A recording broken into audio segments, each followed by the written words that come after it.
Electrical fitting एक बहुत ही important expect है आपके घर की सेफ्टी और यूटिलिटी के लिए। अगर इलेक्ट्रिकल फिटिंग प्रॉपर तरीके से की गई हो तो इससे न सिर्फ आपकी बिजली की बचत होगी, बल्कि ये आपके घर में हर तरह के आग लगने के खतरों को भी कम करने के साथ साथ आपके जो कॉस्टली इलेक्ट्रिकल और इलेक्ट्रॉनिक उपकरण होते हैं उनकी लाइफ भी बढ़ाती है।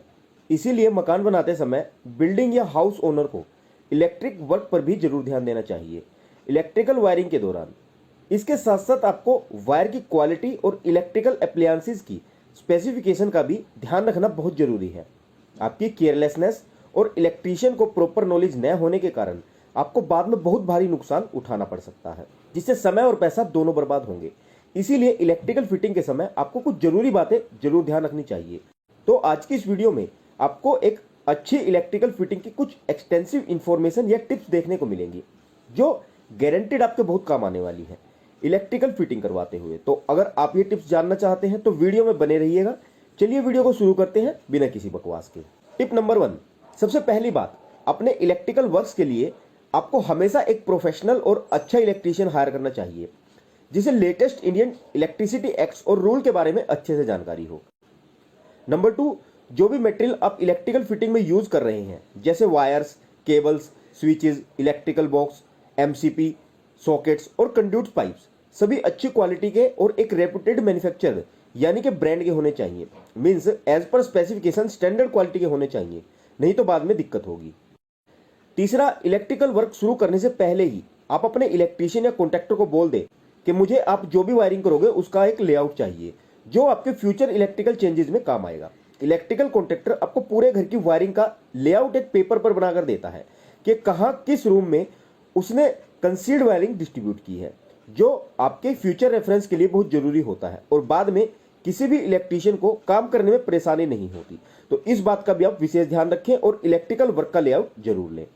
नंबर 4, अगर आप कंसील्ड वायरिंग करवाने जा रहे हैं जो दीवार में छिप जाती है और आपके नए या पुराने घर में किसी भी तरह की सीपेज या लीकेज की समस्या है तो वायरिंग करवाने से पहले ही आपको नेसेसरी वाटर प्रूफिंग करवा लेनी है और सीपेज वगैरह की प्रॉब्लम को फिक्स कर लेना है।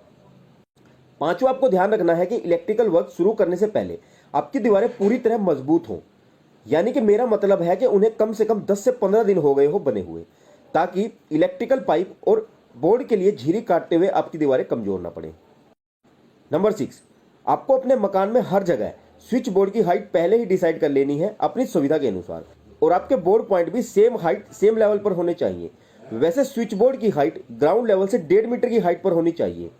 अब सभी पॉइंट की हाइट के अकॉर्डिंग अपने स्विच बोर्ड और कंड्यूट पाइप चेसिस के लिए पहले ही चौक वगैरह से मार्किंग करवाएं ताकि कटिंग एक लेवल पर हो और ज्यादा न हो। नंबर 7, अब मार्किंग होने के बाद आपको conduit pipe, electrical switch board और इलेक्ट्रिकल बॉक्स सभी की झिरी काटनी है। अब झिरी काटते हुए ध्यान देने वाली बात यह है कि पहली बात तो आपको जो हॉरिजॉन्टल चेसिस कटिंग है उसे कम से कम रखना है, इससे आपकी दीवार की मजबूती कम होती है। दूसरा, वर्टिकल चेसिस कटिंग बराबर रखें और हाथ चेसिस के बीच में 2 मीटर से कम दूरी नहीं होनी चाहिए। नंबर 8, ध्यान रखें कि पाइप की झिरी का साइज 1 इंच से ज्यादा न हो और 1.5 इंच से ज्यादा डेप्थ ना हो। नंबर 9, हमेशा ध्यान रखें कि जो आपका इलेक्ट्रिकल बॉक्स या स्विच बोर्ड का बॉक्स है वह हमेशा आपकी दीवार से 2 या 3 mm अंदर ही होना चाहिए। वो इसलिए ताकि स्विच प्लेट लगने के बाद वह दीवार के लेवल में आ जाए और पुट्टी और पेंट आसानी से हो सके बिना किसी एंडुलेशन के। नंबर 10, अगर मैं कंड्यूट पाइप की बात करूं, यानी कि जिस पाइप से आपकी पूरी घर में इलेक्ट्रिकल वायर रन करेगी, वह पाइप आप कोई भी ले लो, कोई दिक्कत नहीं है, पर उसकी जो झिरी कटेगी उसमें भी पुट्टी और पेंट का मार्जिन जरूर छोड़ना है। प्लास्टर सरफेस से बाहर नहीं आना चाहिए, नहीं तो यह दीवार के ऊपर पैच दिखेगा और पेंट वाला कहेगा बिजली वाले की कमी है और बिजली वाला कहेगा पेंट वाले की कमी है, पर इसमें पैसा बर्बाद होगा सिर्फ आपका। तो इस बात का भी आपको प्रॉपर ध्यान देना है। नंबर 11, ये बहुत इंपॉर्टेंट पॉइंट है कि आप अपने इलेक्ट्रीशियन को पहले ही अपने घर में यूज होने वाले सभी आइटम्स का टोटल लोड कैलकुलेट करने के लिए बोल दें और स्विच सॉकेट की एम्पियर रेटिंग भी जरूर देखें कि क्या जो वायर डाली जा रही है या स्विच या सॉकेट लगाए जा रहे हैं वो टोटल लोड लेने के लिए कैपेबल भी है या नहीं। वैसे तो आमतौर पर घरों में 5 से 15 एम्पियर तक की सॉकेट स्विचेस यूज किए जाते हैं, नॉर्मल लोड के लिए 5 एम्पियर तक और बड़े उपकरणों के लिए 15 एम्पियर तक। पर ज्यादातर देखा गया है कि इस मामले में ज्यादातर इलेक्ट्रीशियन केयरलेस होते हैं और बिना लोड कैलकुलेशन के अंदाजे से वायरिंग कर देते हैं, जिससे बाद में वायर पर टोटल लोड आने से वायर और सॉकेट पर बड़े उपकरण लगाने से सॉकेट जल जाते हैं। तो इस बात का आपको विशेष ध्यान रखना है कि आपकी वायर, सॉकेट और स्विचेस अकॉर्डिंग टू लोड ही लगाए जा रहे हों।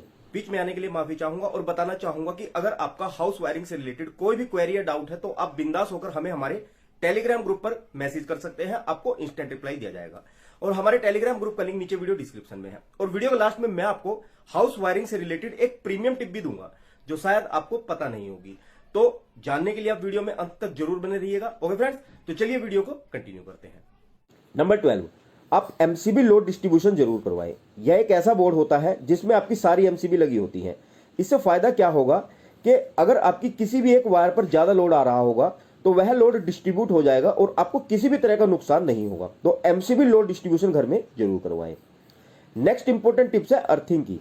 इलेक्ट्रिकल अर्थिंग का मतलब है कि पूरे इलेक्ट्रिकल सिस्टम को मास ऑफ अर्थ के साथ कनेक्ट कर देना, ताकि बिना किसी दुर्घटना के पूरी इलेक्ट्रिकल एनर्जी हमेशा इमीडिएट डिस्चार्ज होती रहे। अर्थिंग आपकी वोल्टेज को बढ़ाती है, यह सडनली इलेक्ट्रिकल शॉक लगने से बचाती है। इसके साथ साथ यह आपकी बिल्डिंग को भी थंडर इफेक्ट और आसमान की बिजली से भी प्रोटेक्ट करती है। आमतौर पर यह देखा गया है कि इलेक्ट्रिकल फिटिंग के समय जनरली अर्थिंग प्रोवाइड नहीं की जाती या इग्नोर कर दी जाती है केयरलेसनेस और अर्थिंग का पैसा बचाने के लिए। अर्थिंग इलेक्ट्रिकल वर्क का एक बहुत ही इंपॉर्टेंट पार्ट है जो आपको हर तरह की मिस हैपनिंग से बचाता है, इसीलिए अर्थिंग जरूर करवाएं। और फ्रिज, वॉशिंग मशीन और एसी जैसे 3 पिन वाले भारी उपकरणों के सॉकेट्स पर अर्थिंग का पॉइंट जरूर दें। और अगर आप मेटल बॉक्स का यूज कर रहे हैं तो उसे भी अर्थिंग से कनेक्ट करें। नंबर 14, हमेशा एक पॉइंट से दूसरे पॉइंट तक वायर लूपिंग से बचें। वायर लूपिंग जितना हो सके उतना अवॉइड करें, वायर की ड्यूरेबिलिटी और सेफ्टी पर्पज से, क्योंकि वायर लूपिंग हमेशा वायर टेप से की जाती है जो ग्लू बेस होती है और कुछ समय बाद तार के गर्म होने से यह ग्लू पिघलने लग जाता है। और अगर वायर लूपिंग ठीक से न किया गया हो तो यह शॉर्ट सर्किट का कारण बन सकता है, तो इस बात का भी आपको खास ध्यान रखना है। नंबर 15, हमेशा आपको दिवाली जैसे त्योहारों पर सजावट और रोशनी के लिए खिड़की, बालकनी और एंट्रेंस डोर के आसपास एक्स्ट्रा प्लग और स्विच पॉइंट देने चाहिए। यह एक बहुत ही सिंपल सी चीज है, पर इसे ज्यादातर होमओनर भूल जाते हैं, तो इस बात का भी आप ध्यान रखें। नंबर 16, आप पहले से ही TV cable, internet, telephone, AC और सीसीटीवी कैमरा के लिए पहले से ही इंटरनल पाइप कंड्यूट जरूर डलवाएं, ताकि आपकी सभी वायरिंग इंटरनल हो सके, जो ज्यादातर लोग भूल जाते हैं और बाद में ये सब अरेंजमेंट बाहर से ही करने पड़ते हैं। नंबर 17, आपको पानी की मोटर और पानी की टंकी के अलार्म के लिए भी इंटरनल फिटिंग पहले ही करवा लेनी चाहिए। इसके साथ साथ आप एक और इम्पोर्टेंट काम कर सकते हैं, वो ये कि किचन में आप अपना गैस सिलेंडर वॉश बेसिन वगैरह के नीचे की जगह पर रख सकते हैं, मगर उसके लिए आपको पहले ही गैस चूल्हे की पोजीशन डिसाइड करके उसके लिए कंड्यूट पाइप डलवाना पड़ेगा, ताकि बाद में आपके सिलेंडर का पाइप उसमें से निकलकर आप गैस चूल्हे के साथ कनेक्ट कर सको। इससे आपका फायदा ये होगा कि एक तो आपको अलग से गैस सिलेंडर के लिए जगह नहीं चाहिए, दूसरा बेसिन के नीचे की वेस्ट जगह भी यूज हो जाएगी, तो आप ये काम भी कर सकते हैं। नंबर 18, आप वायरिंग के समय एक वायर पहले ही अपने इन्वर्टर के लिए भी डलवा के रखें, अगर इन फ्यूचर आप इन्वर्टर यूज करने वाले हो तो। नंबर 19 है electrical work cost. Electrical wiring के काम का पर पॉइंट के बेसिस पर चार्ज लिया जाता है, जिसमें आपकी वॉल चेसिस यानी कि झिरी का काटना, piping, wiring, switch board, screw और वायर टेप, ये सब इंक्लूड रहता है। बस रेगुलेटर और लाइट फिटिंग का चार्ज अलग से लिया जाता है, तो इस बात का भी आप ध्यान रखें। और लास्ट है रिपेयर कॉस्ट। अगर आप अपने पुराने मकान में कुछ रिपेयर करवा रहे हैं तो रिपेयर करवाने की कॉस्ट डिपेंड करती है वर्क पे, एक काम क्या है, जैसे स्विच रिप्लेसमेंट या वायर रिप्लेसमेंट एक्सेट्रा। तो ऐसे में इलेक्ट्रीशियन पूरे दिन की दिहाड़ी ले लेता है, इवन अगर वो 1-2 घंटे भी काम करे तो ये बात भी ध्यान रखना। और अगर आप हाउस वायरिंग कॉस्ट की स्पेशल वीडियो चाहते हैं तो हमें कमेंट करके बताएं। तो ये 20 बातें आपको इलेक्ट्रिकल वर्क करवाते हुए जरूर ध्यान रखनी चाहिए। अब मैं जाते जाते आपको एक प्रीमियम टिप भी देना चाहूंगा, वो ये कि जब भी आप मार्केट से वायर लेने जाते हो तो सिंपल आपको इलेक्ट्रीशियन बता देता है कि आप ये वायर ले आओ, और आप भी इलेक्ट्रिकल शॉप पर जाकर वायर खरीद लेते हो, बस ब्रांड देख लेते हो कि मुझे कौन सा लेना है और लेकर आ जाते हो। तो यहां मैं आपको बता दूं कि जनरली जो घरों में वायर यूज की जाती है वो 2 तरह की होती है, FR और FRLS, यानी कि फायर रेजिस्टेंट और fire resistant low smoke wire.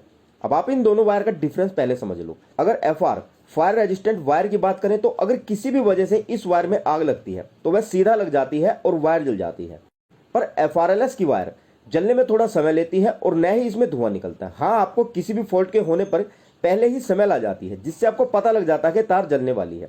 ऐसे में आप वायर के जलने से पहले ही अपने मेन डिस्ट्रीब्यूशन MCB को गिरा सकते हैं और आपका नुकसान होने से बच जाता है। तो इसलिए आपको हमेशा FR को अवॉइड करके FRLS वायर ही यूज करनी चाहिए। इन दोनों वायर की कॉस्ट में ज़्यादा से ज़्यादा 100 से 150 रुपये बंडल का फर्क पड़ता है। और हाँ, वायर आप किसी भी अच्छे ब्रांड की यूज कर सकते हो, जैसे हेवल्स, फिनोलेक्स, RR केबल्स और पॉली कैप्स। इन सब ब्रांड की केबल काफी पॉपुलर है। ओके फ्रेंड्स, तो हाउस वायरिंग करवाते हुए आपको इन 20 बातों का जरूर ध्यान में रखना है। तो आई होप कि दी गई जानकारी आप लोगों के लिए यूजफुल रहेगी, और अगर आपको लगता है कि हमने आप लोगों को कुछ वैल्यू प्रोवाइड की है तो यकीनन आप इस वीडियो को लाइक और शेयर जरूर करेंगे। तो चलिए फ्रेंड्स, जल्द मिलता हूं हमारी नेक्स्ट वीडियो में आप लोगों के लिए एक और बेहतर जानकारी के साथ। तब तक के लिए विदा लेना चाहूंगा, और वीडियो में यहां तक बने रहने के लिए आप लोगों का बहुत बहुत शुक्रिया guys. So see you in the next video lecture guys. Thanks for watching and have a nice day.